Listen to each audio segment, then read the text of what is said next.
Hey, horror fans! Once again, it is me, the Horror Miser Money G. It's time to review the latest film from M. Night Shyamalan. This one is simply called Trap. And every time I hear that, I think of General Akbar from Return of the Jedi when he says, It's a trap!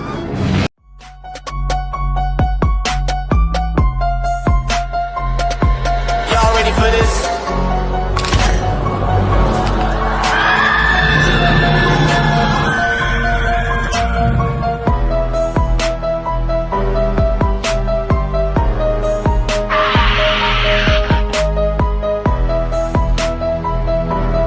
Hey, horror fans! Once again, it is me, the Horror Miser Money G.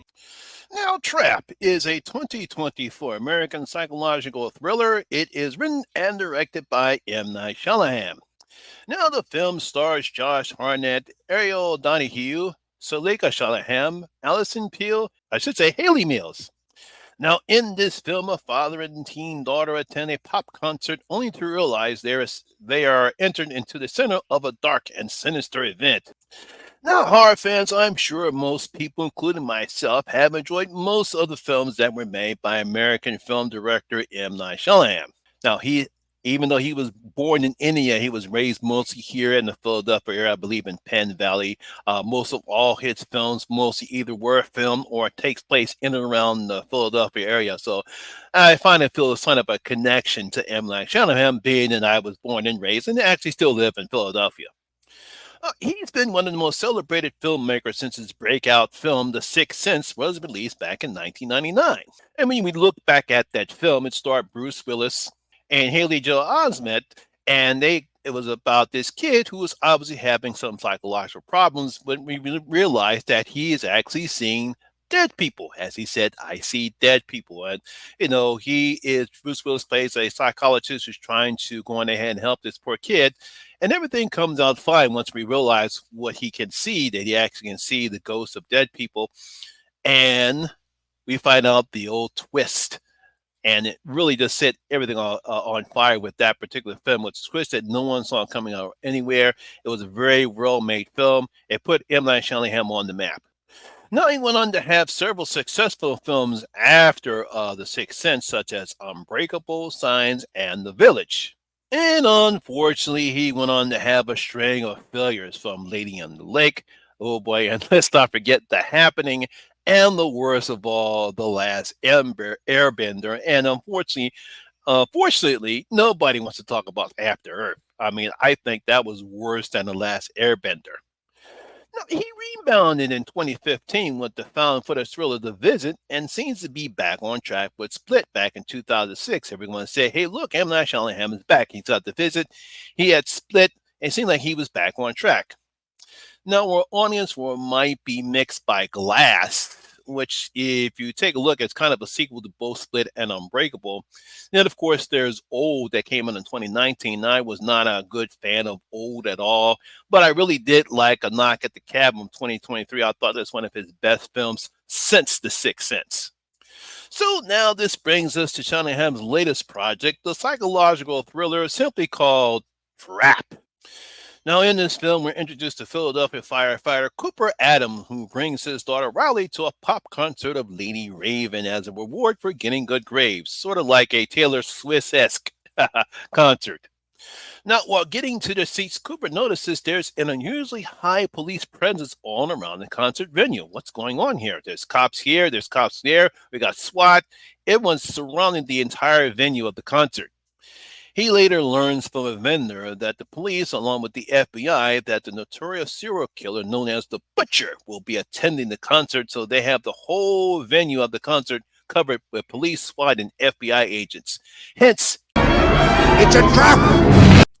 we later learn that Cooper is the serial killer known as the Butcher, and now he must find a way out of the trap that the FBI placed without drawing any type of suspicion from anyone else, let alone his daughter Riley. And that's kind of what the film is about.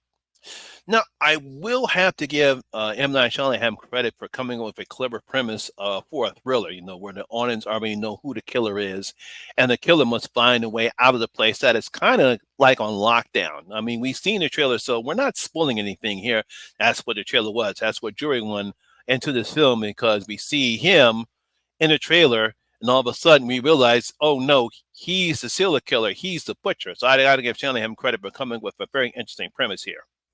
Now, there are some pretty good moments in the film as we see Cooper matching with FBI profiler Dr. Joseph Grant, who was running the profile Cooper. She comes up with a very ingenious and a very complex profile about who Cooper is and what motivates him and the reason why he kills and does the type of killing he does. Most to, I would say, about a third of the film, about 2/3 of the film, mostly that happens around the concert. We see Cooper almost trying anything to find a way to get out of the building. Some of the things are clever and some are not.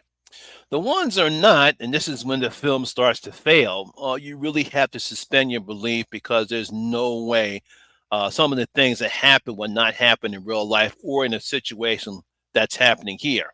I simply cannot believe that when you know that there is a serial killer notorious as the butcher is, some of the things that happen would not happen because I believe in real life there's simply not a way some of the things that he does, he wouldn't get away with it here. But like I said, sometimes you do have to suspend your belief when watching films.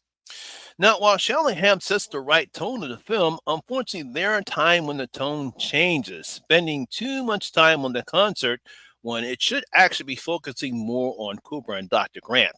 I mean, I really wanted to see a little more cat and mouse between the two of them. We do get kind of some moments between them, but for me, that's really wanted more. But it seemed to be more focusing on the concert than on those two characters. And when the film really starts to fail for me is by the time we get to the third act, and that's where you really, and I do mean really, have to spend your belief because the events that take place simply don't make any sense, not to me at least.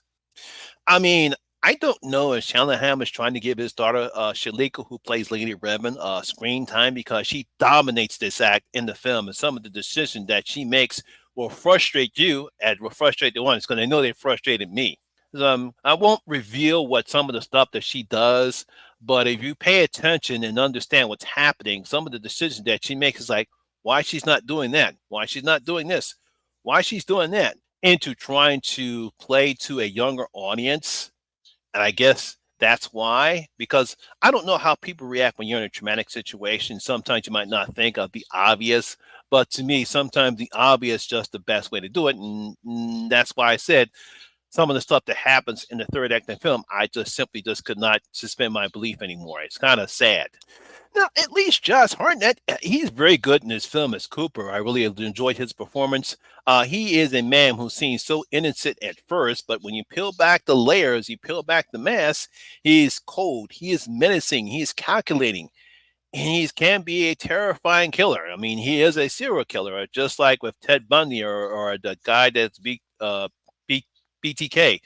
He looks innocent, lives in a nice neighborhood, has a nice family, has a nice wife, he gets along with his family. You would not believe that this guy is an actual notorious serial killer, but that's what they do.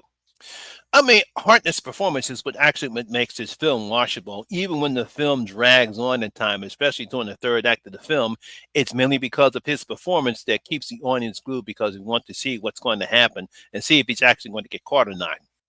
Now, the rest of the cast is fine. I had no problem with their performances. I believe Ariel Donahue that plays Riley, I thought she was pretty good.